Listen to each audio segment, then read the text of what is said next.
So, let us get the show on the road. I'm going down to your place first.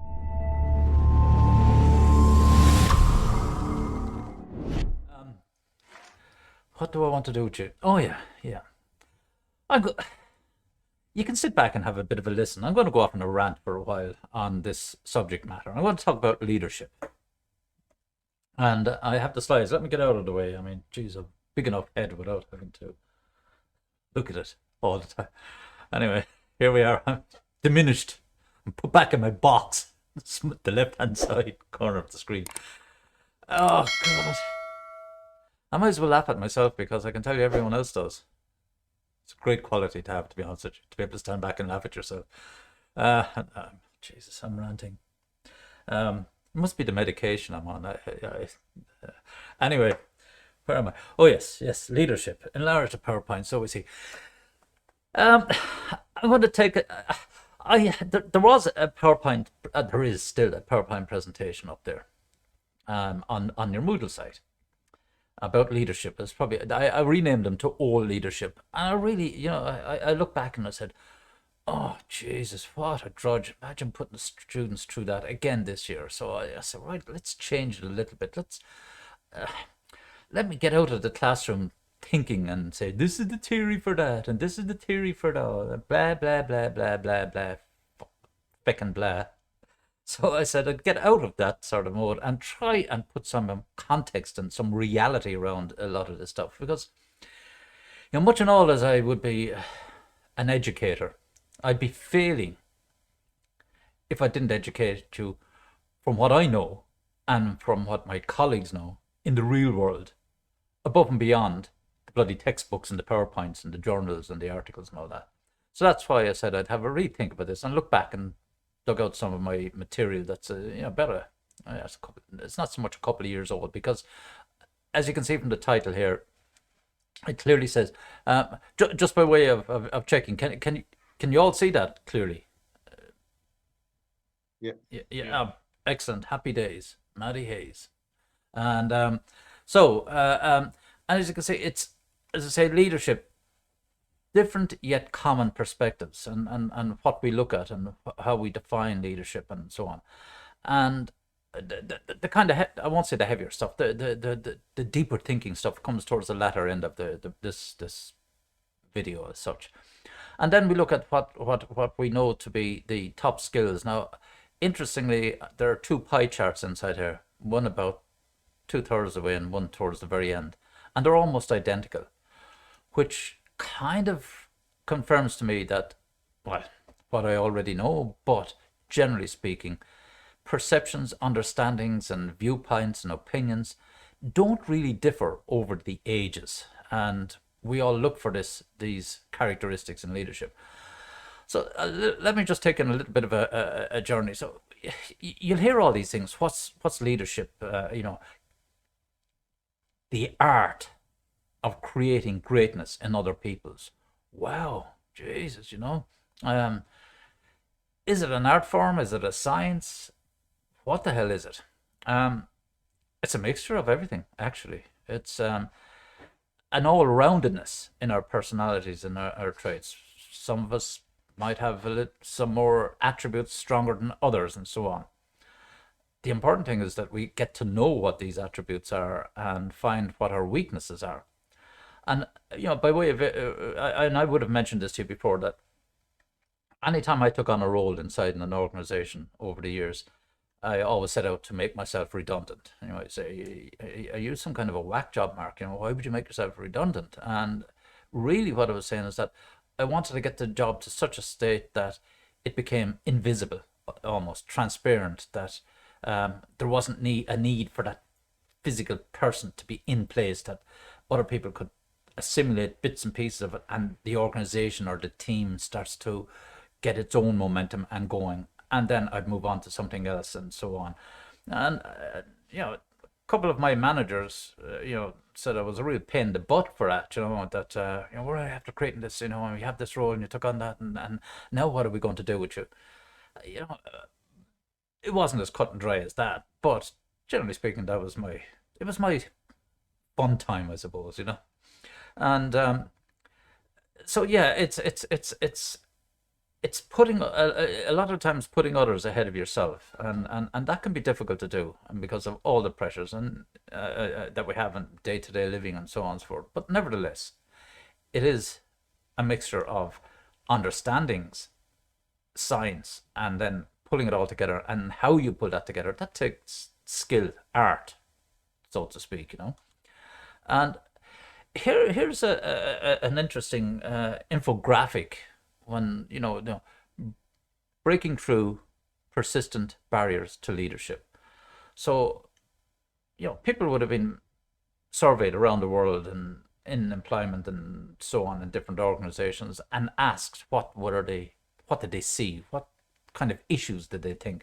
And it's interesting to look up here, people who think that these issues are barriers, for example, to equal leadership opportunity. And you have religious beliefs, gender, ethnicity, sexual orientation, disability. And people see these as, whether they're real or not can be questionable. And oftentimes you'd have to ask yourself, am I putting these up as a reason why I'm not succeeding in a leadership role, or I'm not getting promoted, and so on? And we like to try and blame or excuse ourselves by using some of these reasons. But nevertheless, the reality of it is, however, how to say, important they might be to you as an individual, from a collective here, they clearly are issues. There are clearly people and perceptions. A lot of the, you see, this is the most dreaded word in the English language, is perception, because where do we draw the line between perception and reality? We might perceive something to be the case. I mean, God knows you would have been exposed to all this stuff with Trump and all that, and it would have created perceptions of it, of how much of a flake he was. The reality was really close to perception in that case. But you see, but even more sinister is, things being blurted out on Facebook, for example, or Instagram, Discord, whatever platform you're using, and without, as we say in business, due diligence, without having checked the facts. And one thing to be careful of, there are always two sides to every story. And that's why I'm a stickler for looking for data. Show me the money, Jerry Maguire. Show me the data. And let me make my own decision, rather than being enforced because 10 people or 20,000 people liked the comment. Oh, that must be true. Not necessarily so, because do you know how I actually used to describe it? It was like a nuclear mushroom cloud. You have an explosion, then you have all these, what do they call them, as a pyroblasts, I think, is these explosions within explosions and so on. And by the time you're up at the stratospheres of explosions, and it still forms its own little clouds within clouds, and so on, we've lost sight of the actual physical bomb that exploded on the ground or close to the ground level, that were often these other things. And that's really what happens with, in so many facets of life and work and study and research and so on. We go off on these tangents, but the real trick is trying to trace back to the root of all this and see why we've ended up in this part of the cloud, or why we've ended up over there in that part of the cloud, and so on, that we can see. Or if you liken it to a tree outside there, the leaves way off over there and the roots somewhere down here, but there are linkages, and that's important to be able to get back through the trunk down to the root cause, or the root data, and so on. And that's really important, because I'm going to be killed for saying this. We were doing it, AIT have all these equality, diversity, inclusion things going on. And we had a questionnaire sent out last week to staff, or the week before last, I can't remember, and asking about our opinions and this, that, and the other thing, and a standard survey. And it came to the gender part of it, and it went down, male, female, non-binary, don't want to say. I was, for Jesus sake. So I put in hexadecimal. I said, let's really confuse it all together, But yeah, And I'm trying to be as practical as possible and say, equality, diversity, and inclusion. And I say,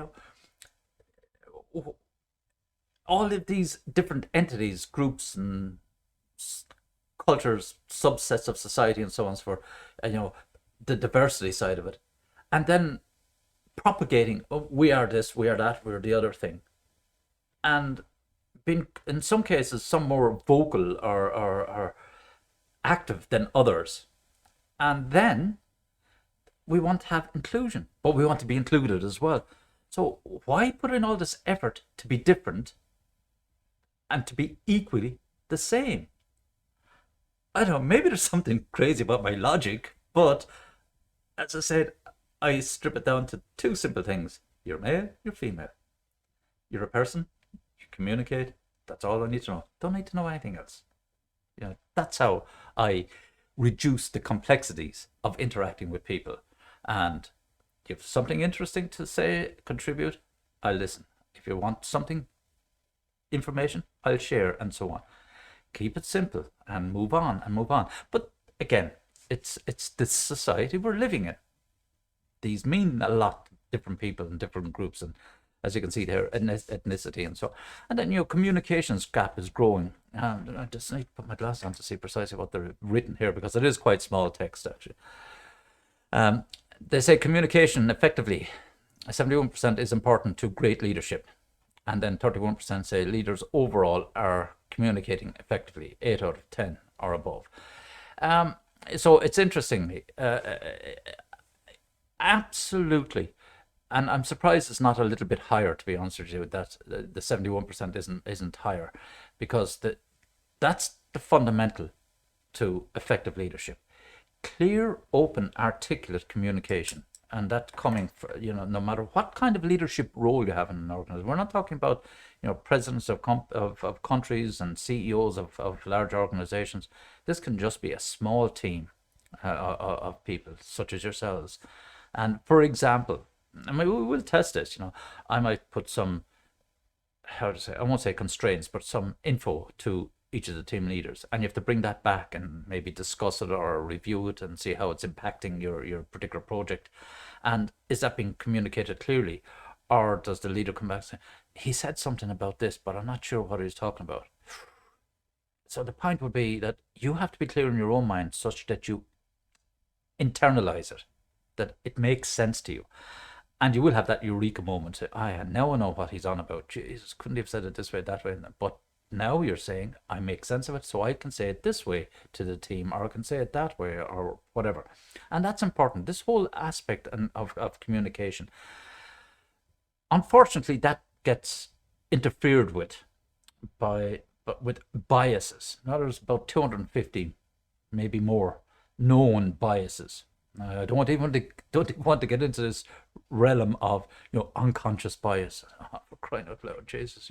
Next to be saying that I'm giving lectures while I'm sleeping. Then I'm not conscious at all. Some people might even say, "Are you even conscious?" Anyway, unconscious bias. I don't, because how can they be impacting your actual judgment in the instance that you're making the judgment if they're unconscious?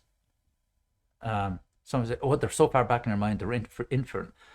That's just bullshit way of saying that. Oh, there might be something else going on, and so on and so forth. You will have biases. We all have biases.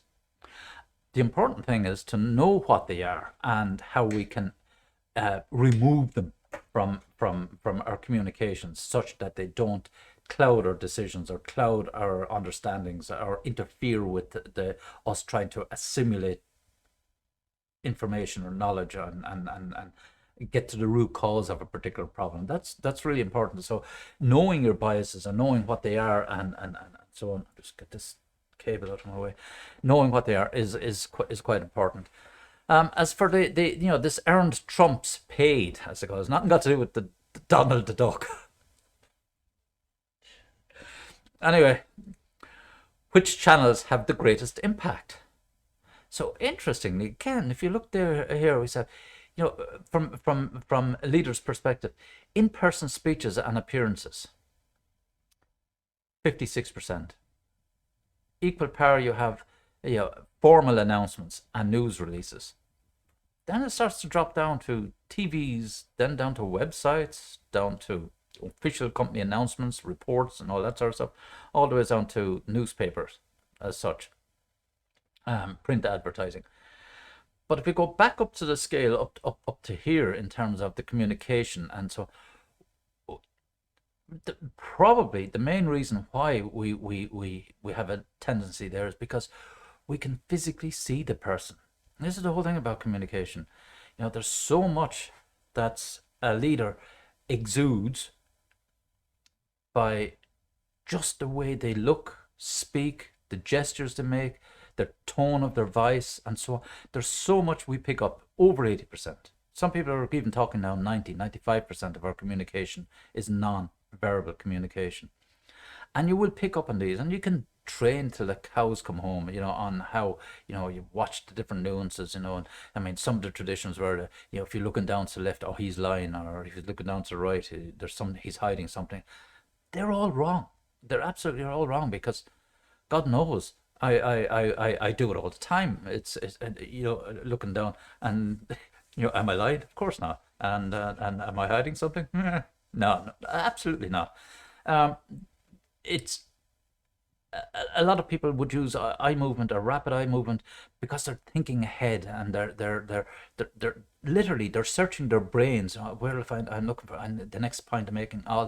So I mean, our brains work at a phenomenal speed, and we're constant. So sometimes this manifests itself in physiological type of reactions, such as eye movement or head movement, and anxiousness and so on. And I was watching a sequence of videos of CIA and FBI kind of investigators are looking at traits in people and so on, doing investigations. What are the tell signs? If somebody's covering up something and so on and so forth. And even within themselves, there were contradictory messages coming out of the videos, and but yet, now in one instance, they were interviewing a lady, and she was, sitting there, legs crossed, and was she complicit in some kind of audit cover-up in an accountancy firm, and going through it, and basically the question was she guilty or not? And I pretty much came to the conclusion that she was guilty, all right, and it was obvious. But the real fun I had in this case was, how did I know? I was looking at the various tells. Was there something else I was missing? And there were a few bits of how they respond to certain things in a couple of seconds, and the investigators waiting 5 seconds before they ask the next question to not to let the candidate ramble on about stuff and all this sort of stuff. So it was interesting to see some of those aspects. But what I found remarkable was, you could pick up the vibes, so to speak, from somebody. Now, again, this is all coming down to why, and that's why we look at great orators like Obama and so on, and these guys, because of their presence. They have this charisma about it, to use a word, that draws us in. And we actually, the more we're drawn in, the more we listen to each of the words they're actually saying. And it makes more and more sense to us, and there's no more ambiguity. And when that's happening amongst many individuals, then that's where the word is not right, popularity, or the consensus of everyone say, yeah, he's good. And then we start to talk about it, because we do have that feel good factor, because we believe what they're saying, and they're really good at convincing us of what they're saying, and we permeate that out, and that's how we begin to snowball up and say, he's a great leader, or he's a great president, and he's a great team leader, and he's or she, whatever the case must be. Better watch the old equality here, Mark. But in any case, these are the kind of things you would look for. Now, I'm not going to talk about this anymore on this particular PowerPoint, because I have another one later on. But just note, you have motivation, social, and emotional capacity, and ethics, learning orientation, cognitive capacity, and drive. And that was about 2015, 2016, maybe a bit later, when that was compiled as leadership potential factors. Note the word, and that's the only difference. One of the differences is potential factors. So characteristics or traits. Now, again, here's how you have this intersection between the, the skills of leadership, their abilities, and the implies here. So what implies needs? It's like another version of Maslow's hierarchy of needs, but this is in a professional context. And basics, you want to be respected, you want to learn and grow, you want to be an insider, being included. You want to do meaningful work, stuff that you get enjoyment out of and that has value to you, not just monetarily, but also motivationally and professionally. In other words, advancing your career. And then we all want to be part of something bigger, which is essentially this winning team. So what do we require from leaders in these cases? Now, down at this, you have to build a trust. That's for you to be respected, or from your perspective, you have to be able to trust the leader, but the leader must also be able to trust you. Okay, so it's a two-way street. I wouldn't just use the arrow here in one direction. And here you talk about learning to grow, how the leader can support, coach, mentor, whatever skills are necessary to enable you to grow. And that's one of the biggest, I say one of the more important parts of leadership function in an organization is that I see them as the plow, so to speak, the snow plow. They clear the way for you as the traffic to be able to keep going on the road. The better they clear the road, the faster you can go, and so on. And not to be, look at me, I'm the leader, I'm the boss, I'm the manager, I'm out front, everyone follow me, behind me, so kind of thing. That's not, you clear it out. You could be done in the middle of the night and have the roads clear for tomorrow morning in the background, and the cars can come along and they wouldn't even see you. That's a real leader. That's real leadership skills. That's why I talk about putting others first as opposed to yourselves. And one obvious question might be that, well, if you do that, Mark, how does your boss know that you're doing a good job if your team are functioning without you? Because they're in their job, because they're smart enough to recognize they have got good people leading the team. So they know that the less they see of you and the more they see of the team performing, then you're doing your job. Do you follow me? It was a great trick of what's his name, Jack Welch, when he was president of GE. I think I might have mentioned this before. In head office, you had the various vice presidents of the different businesses and different industries that they were in, all report into Jack Welch, and they'd have their admin staff working for them as well, and all that sort of stuff. And the companies that they oftentimes they were vice presidents of could be scattered anywhere across the states or indeed abroad, because I mean GE is huge and it's in many different industries, to say the least. And one of the ways Jack Welch used to evaluate his vice presidents' performances and behaviors and so on, he'd casually talk to their admin staff in the head office, and oftentimes he'd look, well, how many phone calls were coming in into such and such vice president, and how many calls were going out from that president's phone, so to speak. And he very simply said, well, if there are more calls going out, well, this guy isn't doing his job, because what he's doing is controlling, and he's interfering and so on. And if there are more calls coming in, this guy essentially is doing his job, because he's only interfering or controlling or helping when needed, that the function. And some people say, but if I'm not getting any calls coming in, your organization is functioning. What's to worry about? You don't need to be making calls just to show you exist, and so on. And it was a very clever way and simple way of evaluating performances as such inside his organization. So if you go up here and building teams and being inclusive, including people. So no one knows everything. God knows I know that. And you have to surround yourself with people who have the relevant information, knowledge, and so on. And oftentimes, in one particular role I had in a department manager in Germany, the guys were working for quite technical projects. I think I told you this before anyway. First GSM, digital mobile phones. We were building that system. And there were guys in the department and indeed on my team who were far more knowledgeable than myself. Did I feel threatened? Not in the least. I was a little bit older, obviously. I was in Jesus, how old was I? I was in my 30s, early 30s. I didn't really feel threatened. And the reason being was that it was a role I had to do. I just had to make sure that the guys were pulling together and that they had what they needed as such. Some of them were really technically advanced and brilliant people. And there was no way could I match their brain power in that particular level of expertise in a particular area as such. But I knew if I could harness theirs and I could keep them focused and so on and so forth, the overall goal we'd achieve. But that takes, some people say, well, you have to be better. Working with the Germans themselves, actually, that can be a bit of a challenge. That's why kind of cultural and ethnicity comes in and all that sort of stuff, because they want to be told A, B, C, D, and that can put you on a bit of pressure to know what to have to do with people in the earlier parts until they become a little bit more self-sufficient. But these are just some of the dynamics of dealing with different people across the globe and so on, behaviors.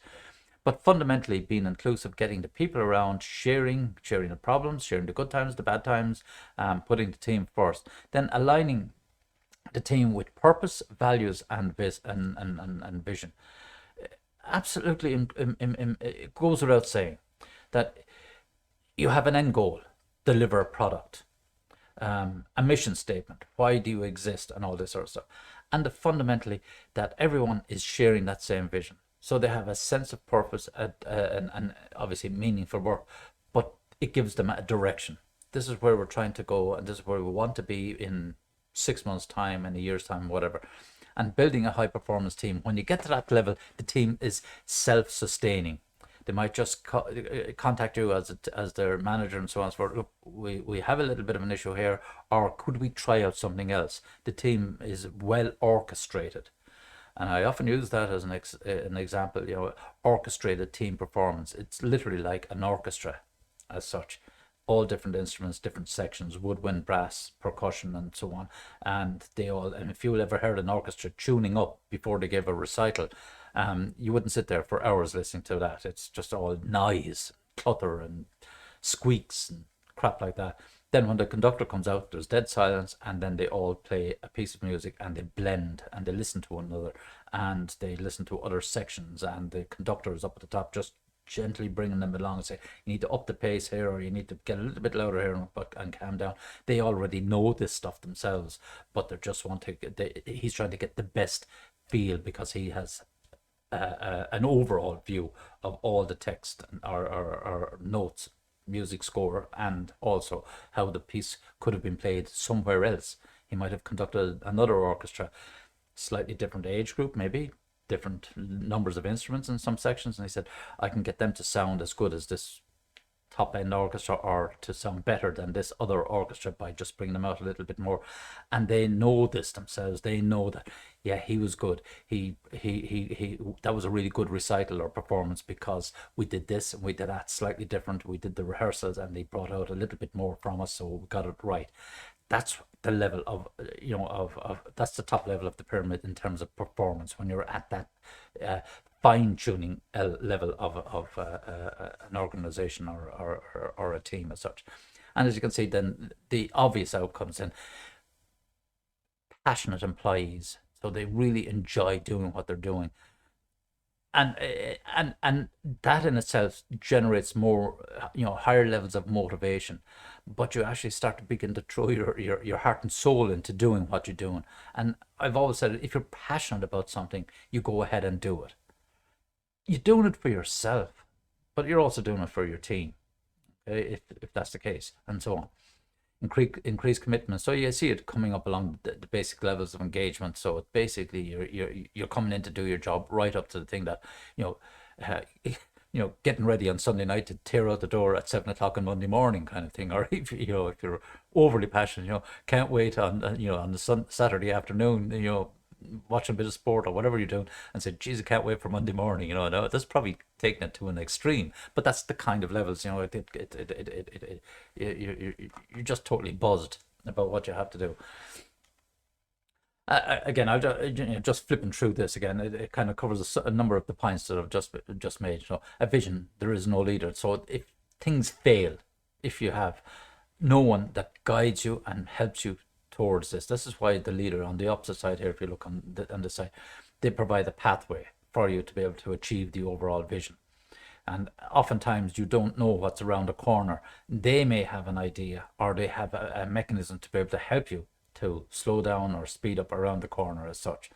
And all this, and it goes on like this, success, how to handle success and failure.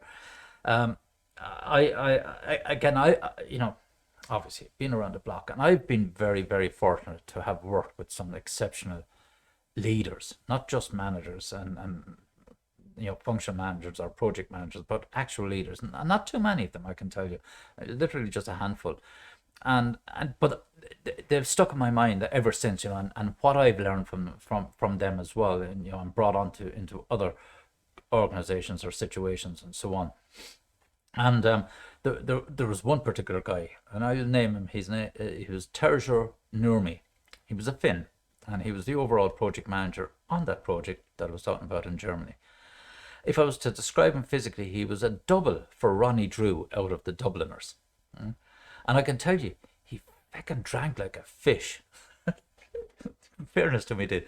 And each of the projects and each of the geographic locations, you just have to go around to, they'd have their sub-project meetings and kickoffs and so on and so on. And he was on the trail, as we called it, going around to each of these. Essentially, he was in the horrors nearly for 6 weeks on the go, But the one thing I always remember about them, I mean, apart from he never got excited when there was an impending disaster. He never lost a head. Nor did he get overly excited when things started to go really well and we started ticking off all our functions and features and so on, and things were going exceptionally well. He was extremely balanced. Yeah, and now, again, allowing for the fact that if you've ever dealt with Finns, they're almost expressionless. Another chap I worked with, a Finnish guy, his name was Timo Hapakangas, and he had this facial expression which was expressionless. And as a nickname, I got on eventually. It took ages to get to kind of know him and have an interaction with him. We used to call him Happy Hapakangas, because you couldn't tell whether he's smiling, crying, laughing, or joking or anything like that. But one thing for sure, I said, and I said to himself directly, we still keep in touch, 30 years later. I said, if you ever wanted to take up professional poker, give me a shout, because I'll stake you, because there is no way would any of the other poker players be able to read your face or any of your tells. So but again, that's their that would be a general kind of perception or understanding or trait of Finnish people as such. They can be quite bland as such. But these guys, but in this case, as a leader for Terjo, it was extremely important because it stabilized the rest of us. We knew that we weren't going to get the heads taken off us if something was going wrong, and we knew that we weren't going to be singled out and say, look how great Mark is, or how great Klaus is in Germany and all this. There was none of that. Everyone was treated pretty much the same, but he supported. If any one of us were running into troubles, he came to our help and worked very, very hard for that, and that's how we got tremendous respect from all the other sub-project managers across Europe as such. And they say, should have nobility is in management. And so every action of a leader should be transparent, and that's critical, so that there's no game playing. Because if you play games with someone, you might get away with it once. You might be lucky and get away with it a second time. You won't get away with it a third time, and people will you'll just totally destroy any trust if you play any kind of games and try and manipulate situations, particularly if it's for your own good, trying to promote yourself and so on. So you must, as I said, you must work and succeed with integrity, and that's very important. So being open, honest, and transparent. Now, again, these are just some of the skills here, but of the important ones here, okay, always we're looking at complex problem solving, no matter what entity we're in.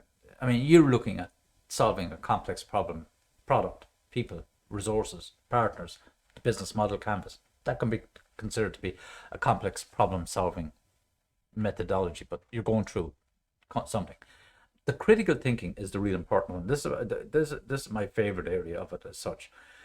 And what we mean by that is that you're able to assimilate all the information as quickly as possible and make decisions. And that's one of the expected attributes of AIT students, that they're critical thinkers. Now, many other colleges probably have the same idea as such, and so on. But really, what does it mean is that you're able to see things from many different perspectives. Look at it from the top, bottom, side, down onto it, different angles, walk away, come back, and think about it. It's the way you try to fill the gaps to get a total understanding. That's critical thinking, how you think about things, that you're not just one directional. I'm only thinking from the cost perspective. If you're looking at and if you're an accountant inside in a firm, we're going to save money, we'll lay people off. Why? Because it saves money on the bottom line. You're ignoring that those people are going to be impacted. They may have mortgages, kids at school, blah blah blah, supporting people, others, and so on. They may be the only breadwinner in the house, and so on. Nevertheless, I see we need to save money. We cut people. That's not humane, to say the least. But if you were now an accountant and you worked in HR and you worked in operations and all these other areas, and you begin to see things from different perspectives and what it means to different people, their job and so on, then you'd be how to say, less ruthless in making cuts and so on. And if HR would say, well, apart from the person impact, how are we going to replace these people when the things turn up again, and we want to be able to we need to upskill or train or bring on people when business picks up and so on, and so on and so on. But critical thinking becomes extremely important. And again, you see, their people management is well up there. What else? Yes, emotional intelligence. And God knows you've done the psychometric test. And it's really powerful. And it doesn't even register in 2015, 2020. It's been, now it's been around in the better part of 10 years. It's been gaining momentum as a topic. And in actual fact, you can get all these reports up in the top corner here. You can see this World Economic Forum. It's a great resource for data and reports and trends and so on and so forth. And it's all free stuff. But if we look down here on these lists here, judgment and decision making has moved up, and that kind of goes hand in hand with this emotional intelligence, because it enables us, if we're aware of our surroundings and we're aware of ourselves and other people and so on, it helps us to be able to make better judgments and better decisions and so on. Service oriented. The reason why it probably dropped is that. The reason I mentioned is that we were there to support people. It's dropped because it's not as important, because people are far more functional, they're much better educated and are continuously, so the levels of education have been increasing. Therefore, we don't have to do as much, to use the expression, hand-holding as such. We can trust people to do stuff more efficiently.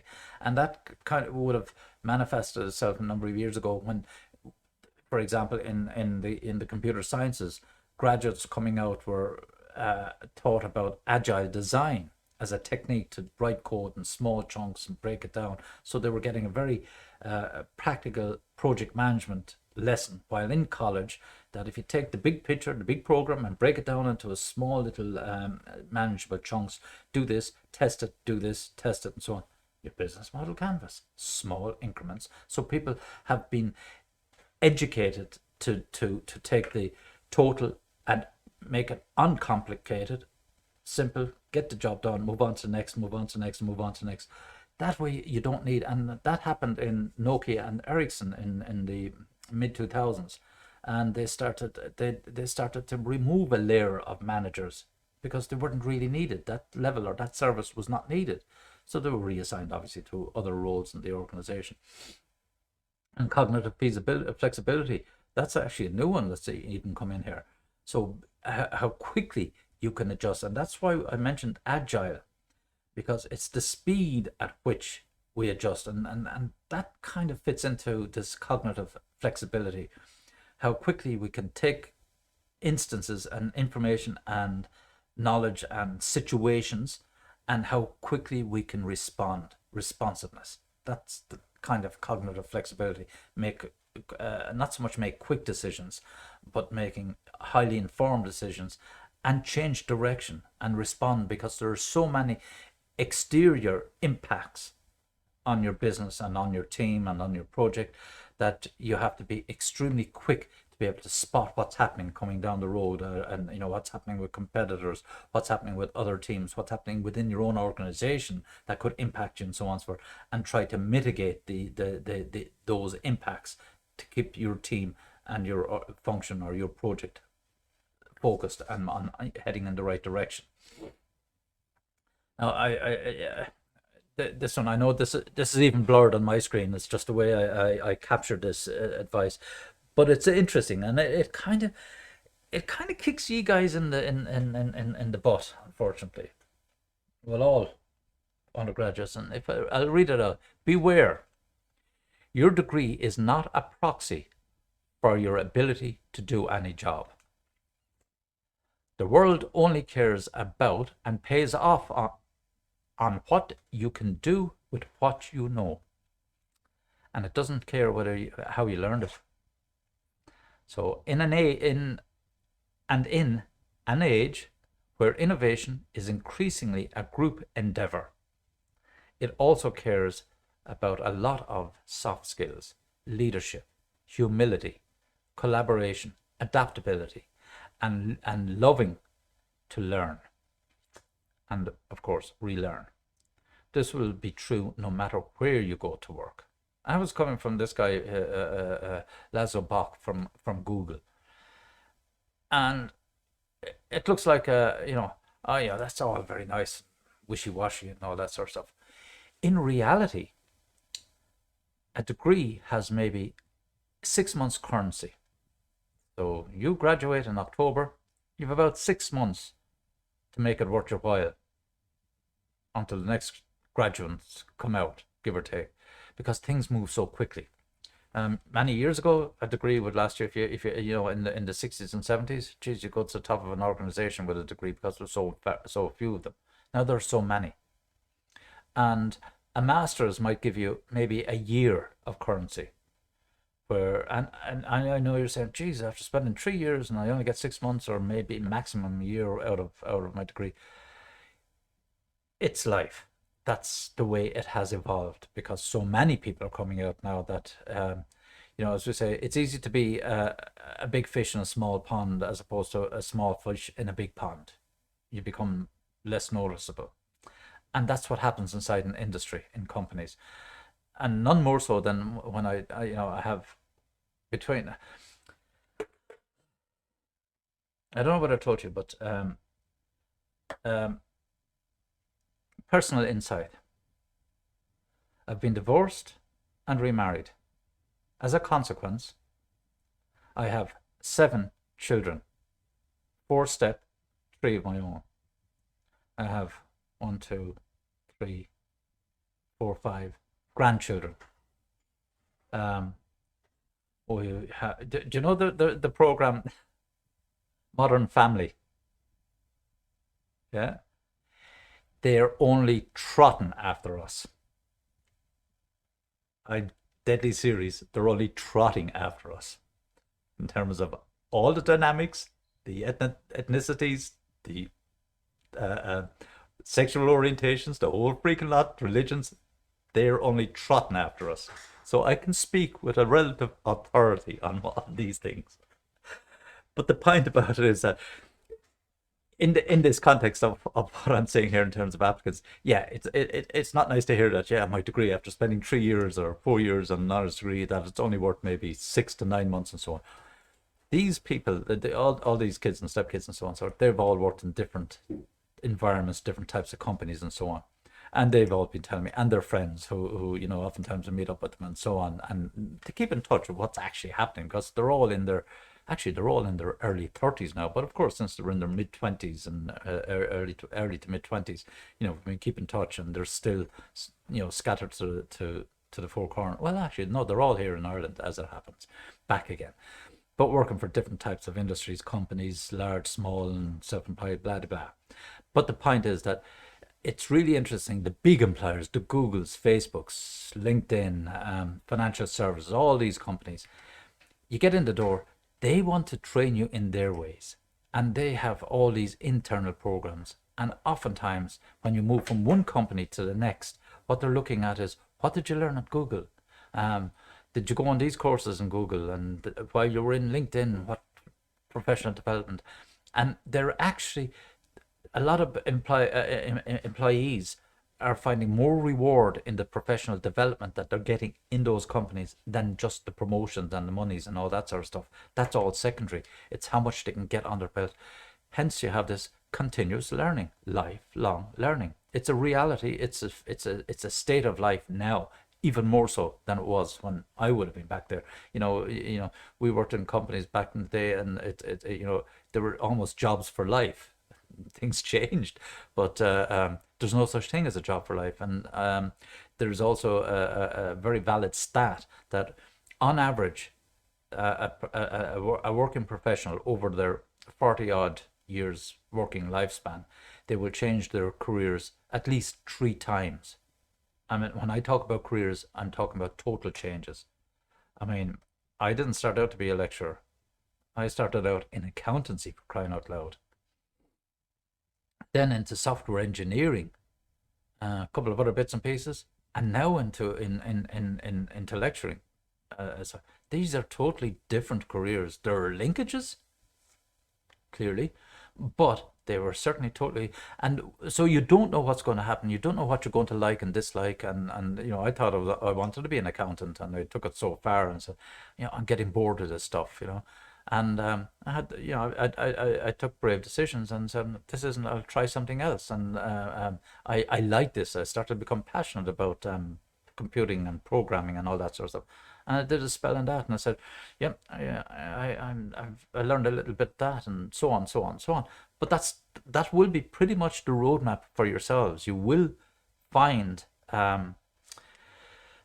areas that you're passionate and go off in a total tangent altogether, and your degree essentially becomes redundant, but not insofar as maybe the content, maybe some of the subject matter is irrelevant. But the important thing is that for companies, they know with a degree that you're able to learn, and that's the point, really. When we were in Ericsson in the 80s, 90s, we were hiring graduates in from college. They weren't all computer scientists. They weren't all electronic engineers. They might have made up maybe half of the graduates coming in, and we'd take in, anywhere between 20 and 30 every quarter or every 6 months when we're growing at a rapid rate. We had zoologists, we had botanists, we had a whole range of physicists, music, languages, history. We had a couple of the arts. All, but it wasn't. It was the fact that they were in the learning frame of mind. So we were able to say, right, good. We know you're able to learn, and you've done well. You've proved it. You passed your exams. You're graduated. And in one or two instances, they didn't graduate, so we gave them extra time to go do the repeats, and then came in. We had already made job offers to a lot of people before they, on the basis that they were going to pass their degrees. And they came into us and they went on 16 weeks of a training course to teach them how to program in our particular languages and so on. So we knew that they had the skills to learn. So we were able to teach them, and that's how we progressed. A lot of them went on to greater things and so on. So that's the real point about that. And this thing. Now, this is a throwaway graph again. Think outside the box. What box? There is no box, and all that sort of stuff. That's just, it's all part of the show. Here's an interesting one for you, though. The happiness index. Where do you now? This is where the kind of heart goes out to you guys, because really you're in this end. Look what's going to happen to you in terms of your happiness index. And then if you're like me up here, yippee, happy days, and I'm only halfway there. It's going to get better and better. Then it's all downhill then after that. But there's 6 feet under, strangely. But that's the life cycle we go through, and it affects us. What happens? Obviously, you you're getting into your career, you're trying to make a name for yourself, and this has been postponed. That has actually shifted slightly more over in this direction, slightly more, um, and the this has become a little bit more acute. If you were to take the same stat, probably this year or last year, you'd find that this is going on a little bit more and then becoming more acute, and then going back up again. And the reason being is that people are deferring the long-term relationships and marriage and all that stuff. Those areas of life are changing, and then of course children, and the numbers of children and people wanting to commit and so on, and so on, and our commitments to our providing for family and so on. So we begin to take a back seat to all of those around us and so on. So our, generally speaking, our happiness, and then as the kids grow up and start to move out and so on, you're left with more me time, and for you and your partner or whatever it is and so on. So we begin to feel a little bit happier. What to say about grandchildren? They're lovely, but you can give them back. Okay. But but more importantly, on a professional side of things, you're coming out of college, you're full of life, full of energy, and you're going in, you're throwing your heart and your soul into work, and you're hoping to succeed, and you get your promotions and so on. It doesn't represent it here. But eventually, once you, generally speaking, hit around your mid-30s and so on, you've put all the effort in. Now other things in your life start to take priority. So however far you get up the corporate ladder, so to speak, that may be as far as you might be going. You might climb a little bit further. Sometimes it takes a bit of a lull, and as you have less commitments, it begins to take off again later on. For that reason, because you have gotten over the worst, you've gotten your kids through primary school, maybe secondary school, and maybe worse again, gotten them through college. Therefore, you can now, worry's over, they're self-sufficient. Now you have less reliance on you. Therefore, professionally, you can commit yourself again. And sometimes people change their careers at that stage, because now they've been unshackled from the sprogs, and they can move on with their careers, so to speak. But nevertheless, that's generally speaking how it looks. Now have a look at this one here. It doesn't tell you an awful lot, really. But it's the next slide that's really important. So, I'm no longer accepting the things I cannot change. I am changing the things I cannot accept. Knock yourself out, woman. But here's what it really drives us home to us. Opinion is really the lowest form of human knowledge. Why? Because it's an opinion. It's your own opinion. But it needs to be substantiated. You need to discuss, debate, and sometimes maybe argue, such that there's a shared understanding. On its own, that placard with your woman meant absolutely nothing. So what? It's your opinion. It's not my opinion. Blah blah blah.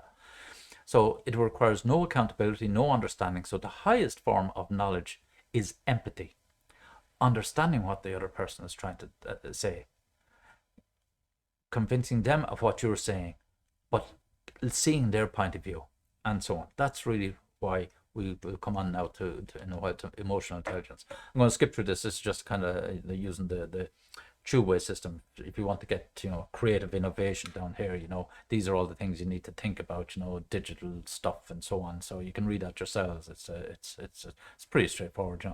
Identity and well-being. Digital footprint. Online identity, social networks, and so on, if you want to who you are and you want to create a presence for yourself. Anyway, so what's leadership? The difference between leaders and managers. This is what we'll start wrapping up on now, and I'll move at pace and get you out in the next 20 minutes. And then substitutes. I'll defocus on these substitutes for leaders. That's just, in my opinion, academic speak for all other stuff. You really have managers and leaders. And if you look at this here, there's these two, this kind of a Venn diagram for all intents and purposes. You have managers and you have leaders. Managers do things right, status quo, don't want to change things. They're short term. Where are we at now? What happens now? Blah, blah, blah. Are there issues? They say everything is a means, and they're builders and problem solving. So it's like they then the distasteful side of leadership. And that's the wrong word. I'm being a bit harsh on managers. They're fine. Certain instances, you have to be able to manage people, get them to do A, B, C, D, because you need to give them a bit of a kickstart and, carrot and stick and so on. And you might have to default to that role. But on the other side, you have leaders, they do the right thing. They're always open to change. They see the long term and they convince you this, hence the communication. So the CDNs, the means, in other words, I would have had chats with my heads of department, over the years, and I say I'm doing this and I'm doing that, and this is why I'm doing this and that, and they said, it got to a point, go ahead, do that as long as it's legal, which is a kind of a joke we used to have about the way we do things, and I ended up doing a course in UCD on entrepreneurial education. Why? Because I needed to have a badge to say that what I do inside in the class is legitimate and that it bucks the system.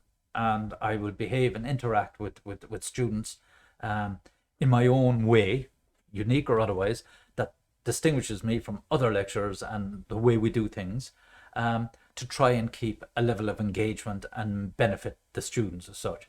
And so the way I go about certain things might be a little bit unorthodox or different and so on, but the end result should be essentially the same, or I see a different type of end result that I'm bringing you on this journey. So we put all the bits and pieces in place, as leaders, the architects, as opposed to going in and building block by block.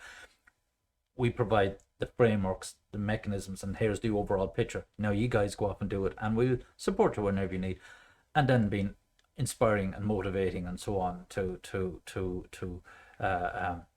create the level of enthusiasm to drive employees or students up to that level that they're passionate and enjoy doing what they're doing. Okay? So they're the fundamentals. And there is an old saying that every leader is a manager, but not every manager is a leader. And it's so bloody true. You can do all this stuff, everything by the book. Here's the process. Don't deviate from the process. If you do, we're in trouble, and this, that, and the other thing. Whereas a leader would say, okay, you hadn't followed the process. What did you learn from that? Can we adapt that in the rest of the organization? Is it more efficient, better, less costly, so on? So what are the benefits? So even though you might break the original process, you might have evolved a new process or a new way of doing things, not just to be different, but because you understand it and you have something to contribute, hence the inclusion and the involvement and respect for your employees as such. And this guy Warren Bennis is another one of these well-known American authors on leadership and management. And he said American organizations, and he's right, in many other countries and developed countries, are under-led and over-managed. They do not pay enough attention to doing the right thing, while they pay too much attention to doing things right. Okay. So again, it's and that can come out, and if and you get the sense of that when you're talking about, for example, if you watch any of the performance of American companies, and if you're looking at the Bloomberg or any of these stations where they're talking about the quarter, and you see all the ticker tapes running across on performance of stocks, and so everything is driven by the pure financial level and the shares and the share value and so on. So pure metrics. So the narrowness of the metrics are forcing people. So if a company isn't performing, it gets hammered, and as a result that has a trickle effect on the company. People don't start selling the share, company value comes down, everyone gets their ass kicked and so on and so forth, and if you don't perform, you're out the side of the road. So American companies can be particularly ruthless like that, which is unfortunate. But you come over here towards Europe and there's a lot more of the humane approach, or human resource approach, or whatever you want to call it, but definitely more people focus on it and less on the pure. Of course we have to achieve profit and hit our targets and so on, but whereas not and we have legislation as well that protects employees, more importantly, but we shouldn't have to default to that. It should be inbuilt into the culture and nature of the organization to look after the people and look after them. The rest will fall in place. Pure American organizations don't look at it that way. One of my other favorite diagrams slides is this, and I did mention this to you before, I believe, but having the three M's, having your own personal mission statement, choosing a mentor, and, as I say, ethics. Stand in front of the mirror and how do you rate yourself? And that's doing the right thing. Now let's just briefly go through those. But you have to have a sense, why am I doing what I'm doing? Where do I want to be? That your own, literally your own mission statement. Why do you exist? And that's for you to be able to answer. Why am I doing this degree? Why do I want to do this degree? Where do I see myself in 5 years' time, to use the dreaded HR question at an interview? Bullshit. But yeah, why am I doing this? Why am I doing what I'm doing? And you have to make sense of that for yourself. Now, take care, it says here, in choosing a mentor. You don't identify one person. You don't say, I want to be like Obama, or I want to be like Conor McGregor, as a mentor. Or you don't pick one. You don't. It's not that kind of mentor. I would strongly warn you on that. What you're looking at is, what do you recognize in other people's? What qualities and characteristics can say, geez, yeah, he's good or she's good at that, and I like the way he did this and I like the way she did that. And you look at those and you take them in and you make them your own. Never try and copy. Because the minute you try to copy somebody, other people say, sure, look, he's only trying to be like Obama, and he's trying to be like McGregor, and or he's trying to be like Michael O'Leary, he's just a copycat and so on. People see through it like tissue paper. Look at the qualities and make them your own. And if for example, Steve Jobs was a brilliant presenter when he launched products and so on and so forth. It's just the way he did it. But he practiced, and he practiced bloody hard before he went out onto I'd say a global stage, because he had all the international press there when they were making product launches. So he knew how to manage people and manipulate people, not manipulate, manage the situation, and how to feed to the waiting press and so on with new products and so on. So he was tremendous on stage. Some people are really, really good at that. And you might look at it and say, well, maybe if I do the same thing as Steve Jobs and do it exactly like him, it'll work. That's the point I'm making. Don't. Just because Steve Jobs wore a round neck and black jeans and so on and so forth, you don't go out and do the same, because you might have a full head of hair. He didn't, and it wouldn't look the same. There was Jonas Reader Straley, and what was the other guy's name? God, I can't think of the second guy. There were two guys, they were Swedish guys, they wrote a book called Funky Business around the early 2000s, and they had a follow-up book on it. But they went on the lecture circuit, and they were just gas characters, they both shaved their heads. They both wore glasses. They both wore black polo neck t-shirts, tops, black Levi jeans, and Doc Martens. They were almost identical, but they weren't. But they didn't do that because they were copying one another. They were creating their own unique kind of brand, and they were trying to sell this book, Funky Business. In other words, how to do things different in business and so on. It was quite good, a good book at its time. It's probably a little bit faddist, or a bit of a fad at the time. So yeah, be careful who. Now the mentors could be anyone. They could be your own brother or sister, older or younger, because they the way they committed to doing a particular job, and say, I like the way they attack that, or the way they're playing a particular sport, the amount of effort they're putting into succeed in that sport. You might say, this is good, I'd like to be doing that as well, and so on and so on. So look at those in terms of the mentor, the mission, and the final one then on this one is the ethical performance. How do you know you've been performed ethical? And really, this is and genuine, at night, that you can go to sleep having asked yourself, the decisions and actions I've made and taken during today, can I sleep with them? Are they sitting with me comfortably? Am I anyway uneasy about things? Now, we all have certain levels, but those levels become our personality. Some might say, to hell with so-and-so and so on. Others might say, no, I think I should do this and I should do that. Different levels. fundamentally that you have a clear conscience, essentially. That's all it is. And you have to assess that, and you have to be able to gauge yourself. What might be acceptable to you might not be acceptable to somebody else. But your emotional intelligence will be able to pick up on that and what the different levels, and you'll find some level of comfort yourself in your decisions and actions. And that's fundamentally what this comes down to. And starting to wrap up here, and I'll ignore this one, leaderships and leadership traits. This is what I wanted to get to. Again, the final slide. Technically it is. But again, I told you that there was going to be two of these circles, pie charts, or whatever you want to call it, showing leadership traits.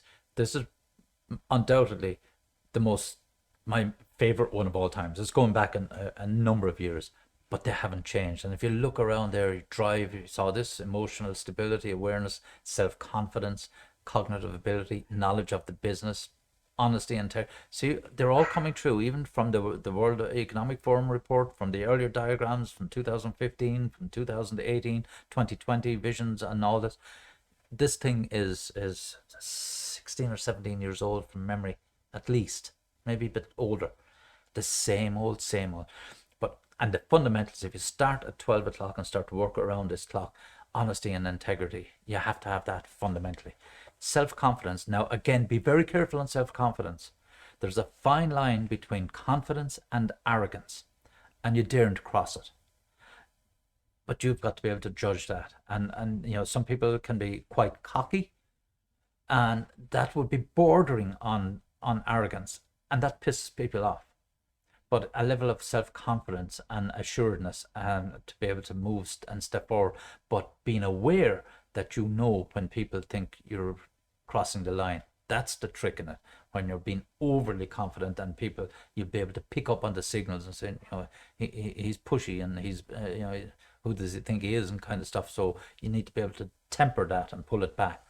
And this is where, remember I mentioned tergenormy and emotional stability, that you're not running around looking for heads to roll when something goes wrong, or that you're not coming in, in foul form because the kids spilled your coffee all over your computer that morning and you're taking it out on everybody else, or when things are going great, that you're running around giving high fives up and down the corridor and all that sort of crap, that kind of, so that there's a level, so people know how you're going to react. You're kind of predictable.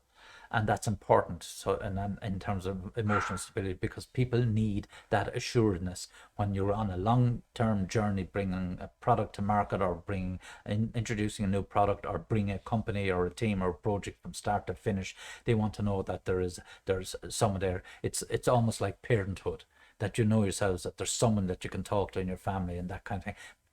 But for you, that you have that level of comfort, and you exude that, you show that, and people will have comfort in knowing that you're emotionally stable, and therefore our future, our development, our professional development is in good hands, because we have Mark there to show us how to get there.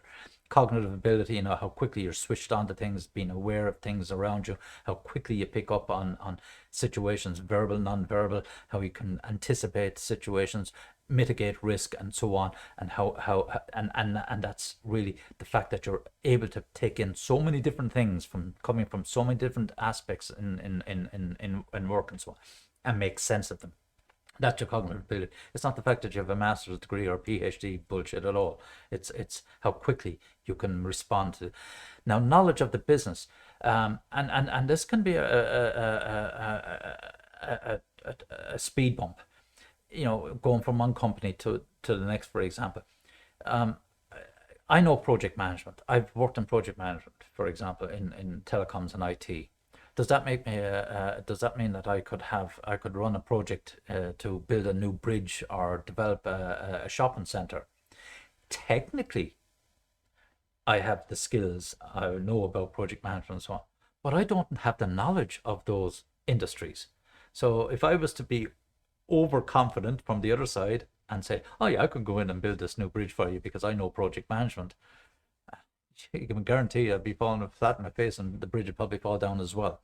But knowing the business you're in, and sometimes you might be missing stuff in the business, or you're being promoted and taking on more responsibility, make it your business to get to know all the nuts and bolts of the business, the product, and so on and so forth, so that at least people will see that you've taken an interest in it and that you understand. So when they come with problems, you understand. That's why Willie Walsh, for example, when he was CEO of Aer Lingus and then moved on to British Airways and now to what they call the crowd, I can't think, the overall owners of Iberia, Aer Lingus, and British Airways and thingy. He trained as a pilot. He worked his way through the organization, so he understood everything. But he never goes off and shows, "Hey, I understand everything and I know everything about your radar system." He absolutely does, but he doesn't go in and slam it down people's faces and such. It makes it more effective, and he takes responsibility for his actions. The drive part of it is you do need to have a level of ambition, so to speak, and that you have the speed and the motivation, I suppose, to want to lead, and it means stamina, and oftentimes that means literally being physically fit, because you're putting in long hours, you're going from one part of the organization to the next, and you have a lot more on your plate, you have a lot more mentally to contend with, and to be able to contend with the cognitive ability and emotional stability and knowing all the things that are going on, how quickly that can be very tiring. So you do need to be at least physically fit to be able to have that drive. It goes hand in hand. The number of guys that I've seen promoted up through organizations and they go out jogging and running marathons and totally transforming themselves just so as they could stay fit to be able to do their job more effectively. The last one is extremely important. You can have all of these other points around here in this. You can have all of those other points. You know what I'm talking about. But if you don't want to lead, what's the point? What's the point in pushing yourself? And if you're being asked to lead something and say, yeah, you're Mark, you're damn good at this, you know the stuff, you know the business, you're totally switched on, stable, you're confident in doing what you're doing, will you take the team forward? No. Some people just don't want to. Some people are content to be in the background, to be a team player as opposed to being the team leader. So you have to have that desire to want to take on those additional, should we say, responsibilities as such. Some people succeed in it. Some people actually thrive when they get in there and say, this isn't as bad as I thought it was. But you have to be able to prepare to let go of some of the stuff that you might enjoy doing because you're taking on these new aspects of your work and your professional development, and they're extremely important. So that's the final point, your desire to lead. What's the last one then? Yeah, this is just a throwaway. That's actually a picture I have. It's a ceramic thing here. So what matters most is how you see yourself, and it absolutely does. You do have to start with yourself before you start impacting on others and so on. And it's important that you're honest with yourself. That's one of the reasons, or this whole slide deck and so on that I've just shown are all contributory or reasons as to why we get you to do these psychometric tests, so you do have a really good understanding of yourself in these areas, because we all have room for improvement at various stages in our careers and so on and so on. And it's important that when you're comfortable with yourself, when you have that emotional stability and your cognitive awareness and your emotional intelligence and all this sort of stuff, and you have that level of confidence about yourself, then you don't need to put on a show. You don't need to bullshit people left, right, and center, or create this alter ego of yourself that isn't really you. Because here's the fun part, or the kick in it: people can see through it. No matter what you try to create, they can see through it. Because and it takes energy to try and create this other persona of who you'd like people to think you are, and fundamentally that takes energy. Don't. Just get back into your shoes, understand who you are, and be comfortable with it, and you'll be surprised when you say, here I am, warts and all, and this is the real me. Then you actually get say, yeah, it's a weight off my shoulders, now we can build from here. Hence, you'll have the integrity and trust and so on and so forth. All these begin to fall in place afterwards. But if you try to create something that you actually aren't, as I said, it'll burn up your emotional energy and mental energy trying to create this. It'll confuse people. They'll find it difficult to trust you and respect you because they don't. There's something about him I don't understand, or I don't get, or I don't trust, and so on and so forth. Remove all of that, and as I say, go naked on the emotions and trust people to be able to respond to you the same way. I don't know about you folks, but I particularly enjoy that, as it's quite passionate and it's good crack and it's extremely practical and